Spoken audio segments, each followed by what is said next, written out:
Olá, meus amigos, um dia de muita paz para todos nós.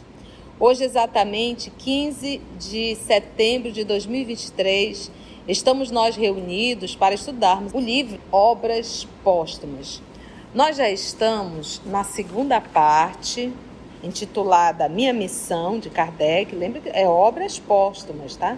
E nós estamos nesse momento tendo a honra de acompanhar as orientações que o Espírito de Verdade, que é o nosso Senhor Jesus Cristo, deu a Allan Kardec, mostrando a ele a missão que ele teria e soube realizar com grandeza de espírito.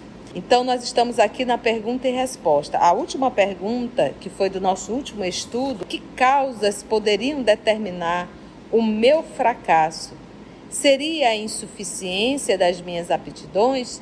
E o Espírito de Verdade respondeu: não.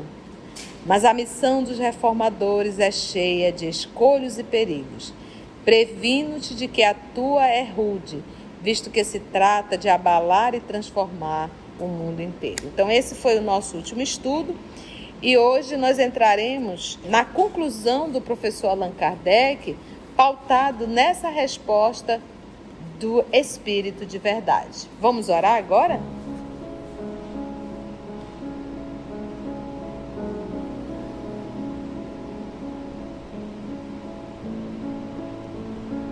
Senhor Jesus, amigos espirituais responsáveis por essa atividade, por esse estudo, e acima de tudo, nosso Deus, o nosso Pai Criador. Amado Mestre, esses teus irmãos menores que somos, estamos nesse momento reunidos em teu nome mais uma vez, com essa vontade que carregamos de estudar a obra espírita. Hoje estamos reunidos para estudarmos obras póstumas.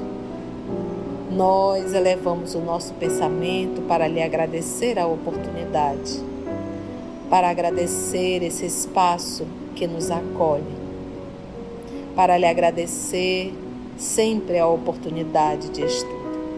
E rogamos que a espiritualidade amiga que aqui se faz presente possa, mais uma vez, nos inspirar e nos conduzir, porque todos nós, Senhor, aqui estamos reunidos em Teu nome.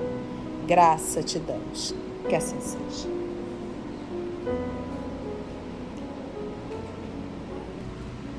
Então vamos ver a fala do professor Allan Kardec, pautado na resposta que o Espírito de Verdade deu a ele.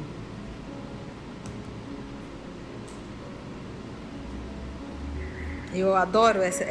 Para mim, eu acho que esse é um texto que deve ser lido sempre. Para lutar contra os homens são indispensáveis coragem, perseverança e inabalável firmeza.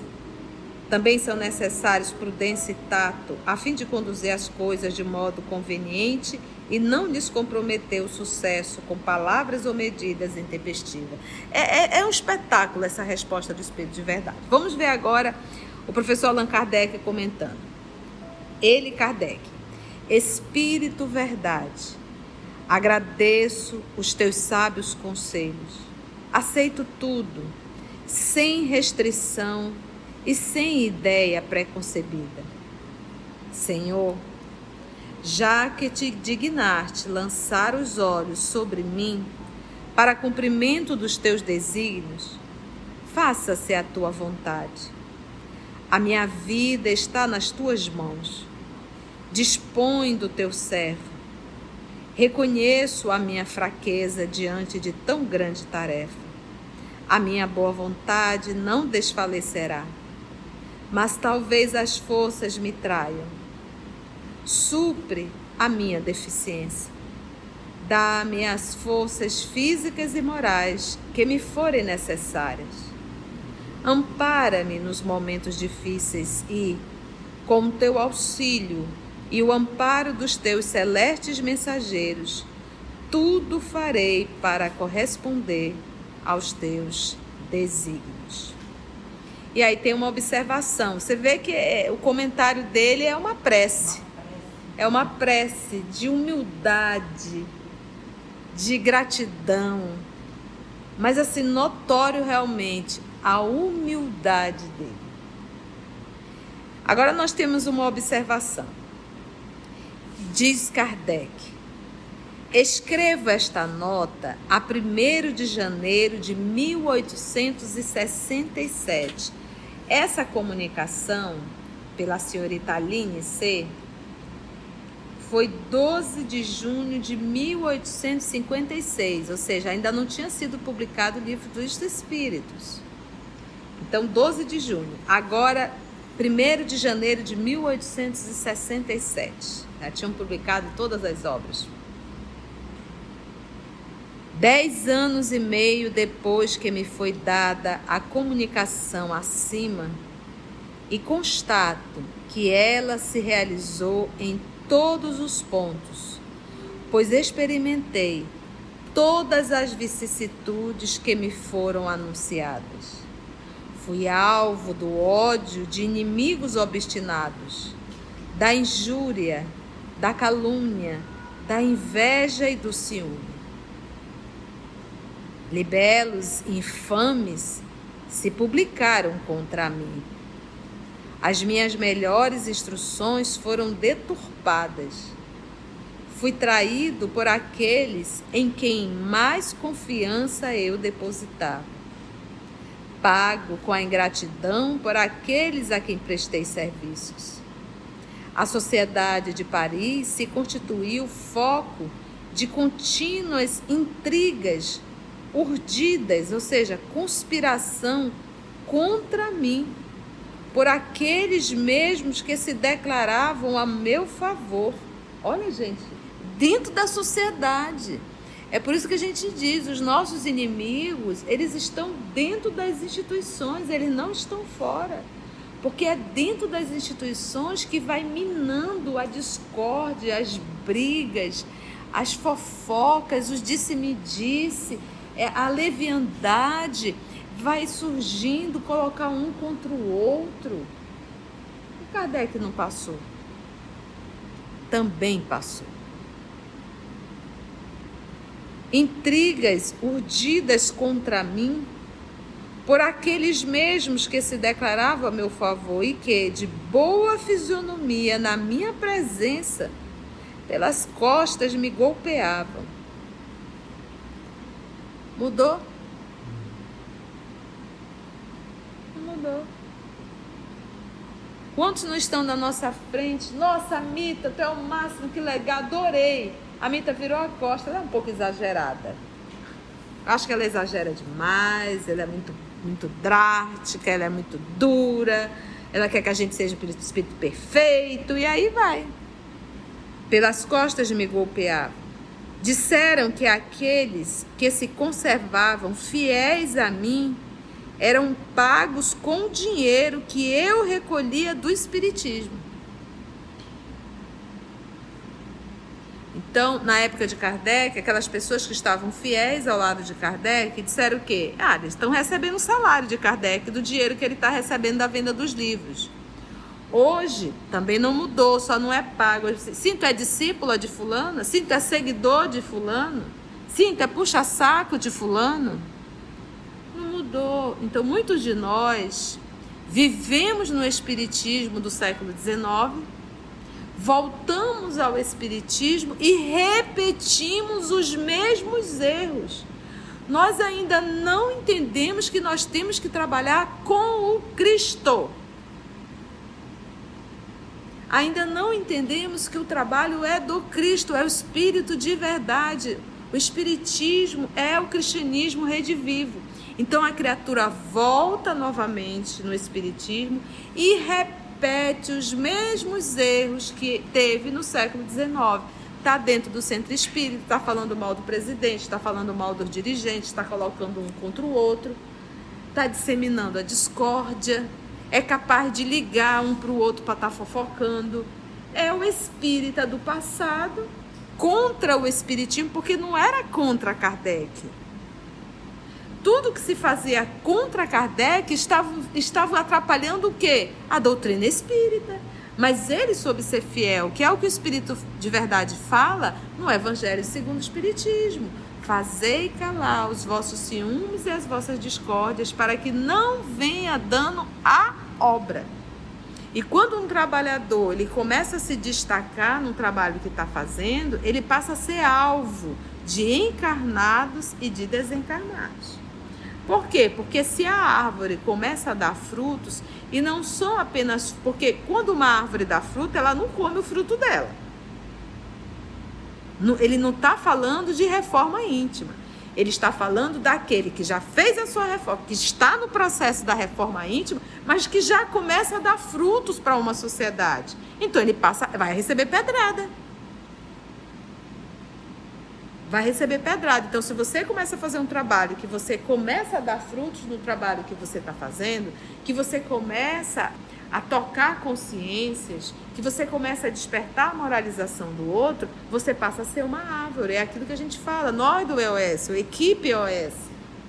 A gente tem que estar muito atento, muito vigilante, porque a gente passa a ser alvo. Por isso é que quando as pessoas agradecem, eu digo, agradece não, ora. Ao invés de agradecer palavras, no silêncio do teu quarto, ora pela equipe EOS. Ora pelos editores. Ora pelas tias. Ora por todos aqueles que estão envolvidos nesse trabalho. Pelo nosso irmão Murilo, que é o coordenador do canal. Então, essa oração, ela será muito mais útil do que uma palavra de gratidão. Não é verdade? Porque a gratidão nós devemos a Jesus, a Deus, e não a humanos. Humanos são instrumentos de Deus, porque quem ajuda verdadeiramente é Deus e é Jesus. Nós somos só meros instrumentos. E esses instrumentos precisam desse apoio que é a oração. Então, quando a gente se arvora ao trabalho no bem, e que o nosso trabalho, estou falando para todos os espíritas agora, e que o nosso trabalho começa a dar frutos, vigilância redobrada. Senão, em pouco tempo você estará abandonando o trabalho que Jesus te confiou. E se nós formos observar, quando a gente fala em abandono, pode ser coisas tristes, drásticas, dolorosas, mas pode ser um belo de um convite. E tu coloca tudo a perder. Então, eles vão minando, eles vão tentando, joga uma pedra pequena, não deu certo, vamos jogar uma pedra média, joga uma pedra média, não deu certo, agora vamos jogar uma pedra bem grande. E aí, se a árvore não tiver realmente a estrutura, ela cai. Aí vai dizer, mas tia, por que Deus permite para a gente aprender? O verdadeiro pai, ele não é super protetor, ele orienta e deixa o filho se proteger. Então, se o senhor Denizar passou por isso, o que a gente espera? Nós que nem nos comparamos com o grau de evolução moral dele. Disseram que aqueles que se conservavam fiéis a mim eram pagos com o dinheiro que eu recolhia do Espiritismo. Nunca mais conheci o repouso. Mais de uma vez sucumbi ao excesso de trabalho. Ele adoeceu. Desde esse momento, ele nunca mais soube o que era repouso. O que é repouso? Férias. Aquele soninho fora do horário. Aquele momento, estou aqui relaxando sem fazer nada. Não, todo o tempo dele foi direcionado. Então foram 10 anos, mas 10 anos intensos, ao ponto dele adoecer. Tive abalada a saúde e comprometida a existência. O tempo de vida dele, inclusive, diminuiu por conta do excesso de trabalho. Aí sempre terá um que vai perguntar, mas tia, isso não é suicídio? Aí eu vou lhe perguntar, o fato de Jesus ter se entregado a uma cruz foi suicídio? Não, sacrifício. O fato de Joana de Cusa se entregar a fogueira junto com o filho foi suicídio? Não, foi sacrifício. Então, quando você fala em suicídio, a gente tem que pensar bem na palavra. Suicídio é uma intenção. Eu quero morrer. Eu não quero mais viver. Essa intenção existia em Kardec? Qual era a intenção do homem? Deixar todo esse material que a gente está estudando aqui. A intenção dele era realizar o trabalho que Jesus confiou a ele. O nome disso é sacrifício. Ficou claro? Uma mãe que tem ali 4 filhos, 2 colheres de arroz, você acha que essa mãe vai comer desse arroz? Se ela for mãe mesmo, ela vai ficar com fome, ou seja, a sua saúde vai ficar abalada, mas ela vai pegar essas 2 colheres de arroz e vai dividir com seus 4 filhos. Ela não vai comer um grão. O nome disso é sacrifício. E o nome disso é amor. Por isso que a gente sempre fala, amor é sinônimo de sacrifício. Qualquer coisa fora disso são interesses, mas não amor. Entende? Continua o professor Denizar. Graças, porém, à proteção e assistência dos espíritos bons que incessantemente me deram manifestas provas de solicitude, de cuidado, tenho a aventura, tenho a alegria de reconhecer que nunca senti o menor desfalecimento ou desânimo e que prossegui sempre com o mesmo ardor no desempenho da minha tarefa, sem me preocupar com a maldade de que era objeto. Segundo a comunicação do Espírito de Verdade, eu tinha de contar com tudo isso e tudo se verificou.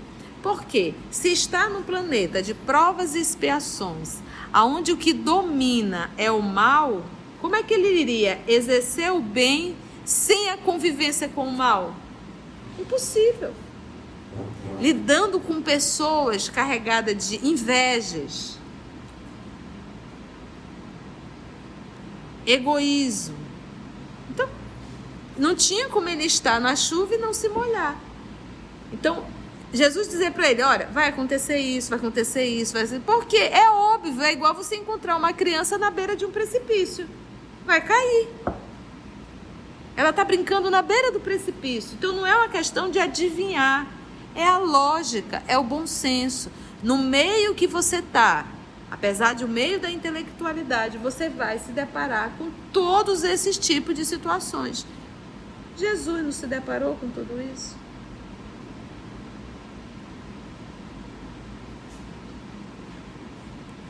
Quando você é mau, que você vai se aliar com o mal, tá tudo em casa. Tu não vai ter problema para fazer o mal. Porque o bem não vai te perseguir por você fazer o mal. Então você vai encontrar um monte de sócio para fazer a maldade. E para cobrir a maldade, para se aliar contigo, vai ter um monte. E você vai fazer até você cansar, até você perceber o mal que está fazendo a si próprio. Por quê? Porque o que domina na terra é o mal. Agora, se você deseja fazer o bem, você está lutando, você está remando, você está nadando contra a correnteza. Então, ainda que na terra, fazer o bem é realmente um movimento de muito sacrifício, de muita luta. Por que que ele diz aqui? Nunca senti o menor desfalecimento ou desânimo. Por quê? Por amor. Ele verdadeiramente, quando foi dado esse filho a ele cuidou como pai e como uma mãe. Porque Jesus colocou sobre a responsabilidade dele a terceira revelação. Você não vai estar só, mas você vai realizar o trabalho. Mas se você não conseguir, tem outros para fazer já. Mas o filho eu estou dando para ti. E ele cuidou desse filho, porque eu digo que mãe não cansa, né? Mãe sai de uma cesárea, é um corte enorme, e ali mesmo no hospital, com aquela corte, ela é capaz de amamentar o filho com uma alegria, esquecendo a própria dor. E você sabe que a primeira amamentação não é nada fácil para nenhuma mulher. Então, e esse movimento é um movimento de amor, que você pensa no outro, na fome da criança, ao invés de estar pensando na própria dor.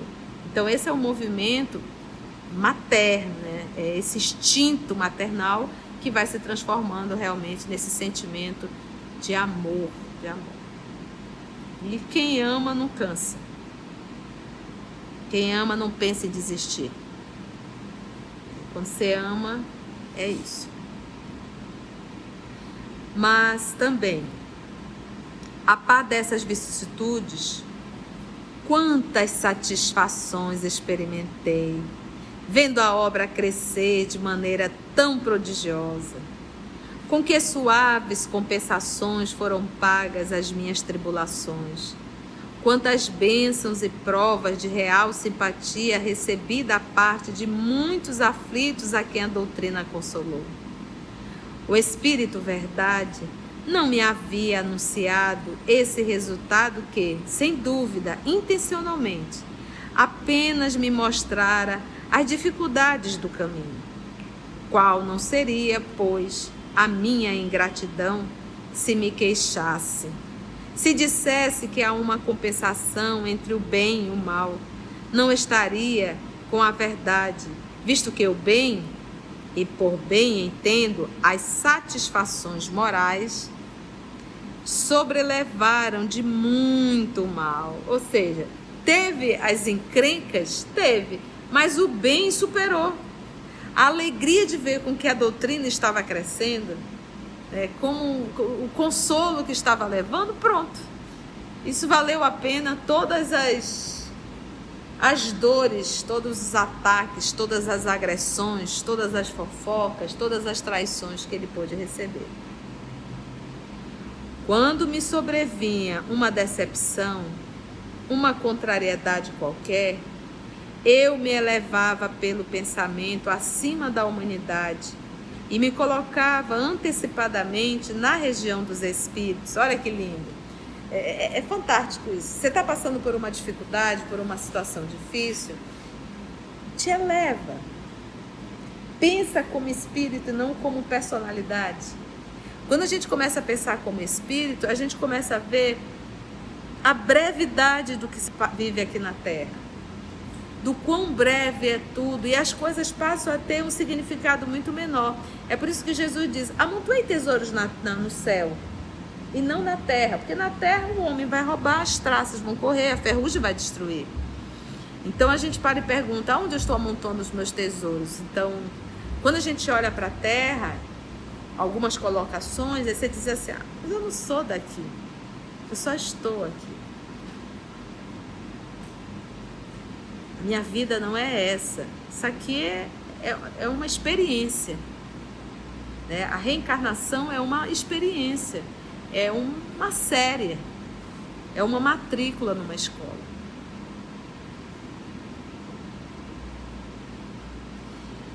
E me colocava antecipadamente na região dos espíritos. E desse ponto culminante, que é justamente essa região dos espíritos, de onde divisava o da minha chegada, as misérias da vida deslizavam por sobre mim sem me atingirem. Esse modo de proceder se me tornara tão habitual que os gritos dos maus jamais me perturbaram. Allan Kardec.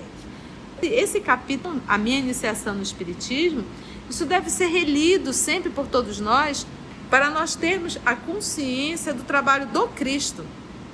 E jamais desistirmos do trabalho por conta de uma encrenca pessoal. Quantos não abandonam a casa espírita por conta de discussões? Quantos não abandonam determinados trabalhos por conta de desentendimentos? Então isso realmente a gente tem que ponderar, parar e pensar. Meu Pai, o trabalho é teu. Tu me chamastes, que eu possa ser fiel até o fim. Alguma colocação, meus amigos, minhas amigas? Tudo ok? Foi bom o nosso estudo? Deu para aprender com Kardec? Antes de orarmos em agradecimento, vamos ouvir algumas considerações da tia que destacamos neste estudo para a reflexão dos ensinamentos. Vamos aos destaques da tia? Os nossos inimigos, eles estão dentro das instituições, eles não estão fora.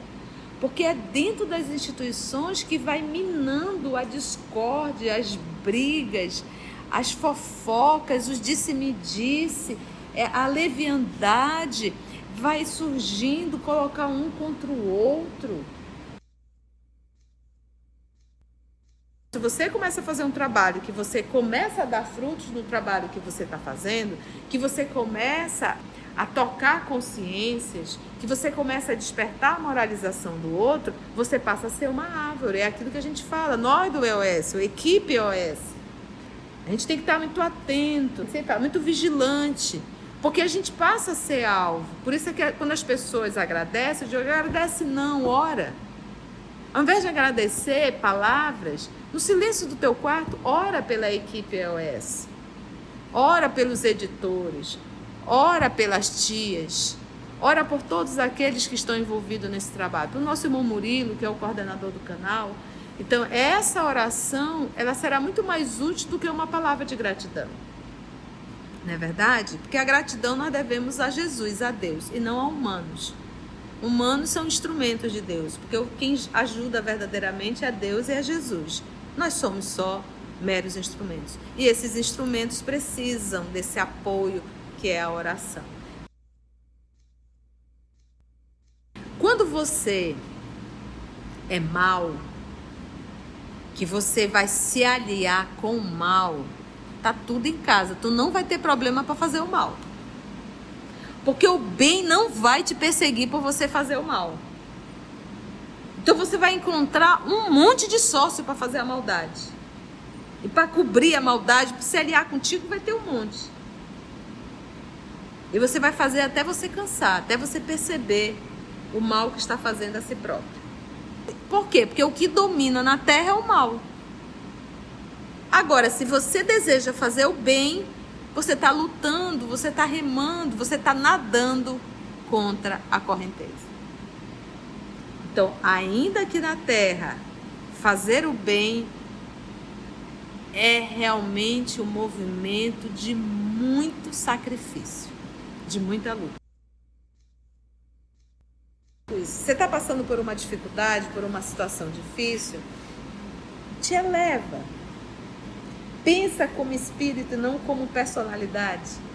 Quando a gente começa a pensar como espírito, a gente começa a ver a brevidade do que se vive aqui na Terra.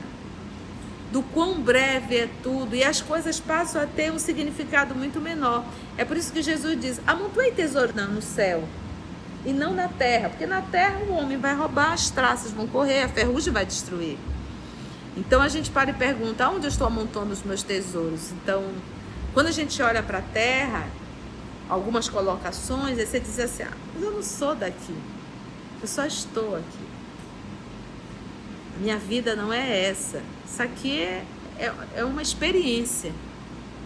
Né? A reencarnação é uma experiência, é uma série, é uma matrícula numa escola.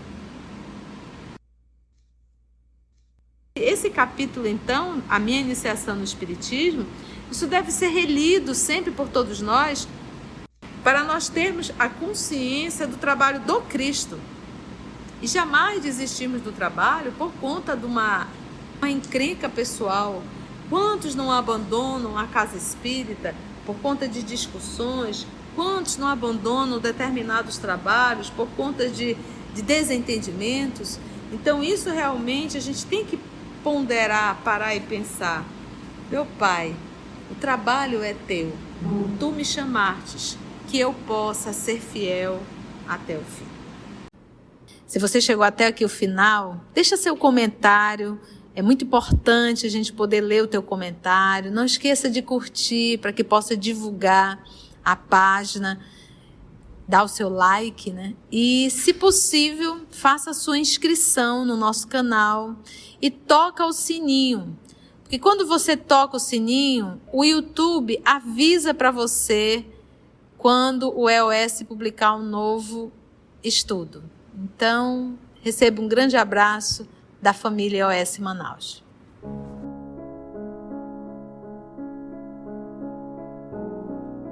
Assim, concluindo o nosso estudo de hoje e agradecendo o nosso Mestre Jesus por mais este momento de aprendizado, vamos orar? Então, assim, agradecemos a Deus nosso Pai, agradecemos ao nosso Mestre Jesus, o amor de nossa vida, aos amigos espirituais aqui presentes que nos conduzem sempre com tanto amor. Muito obrigada, Senhor da vida. Envolve-nos a todos nós na tua paz. Que assim seja.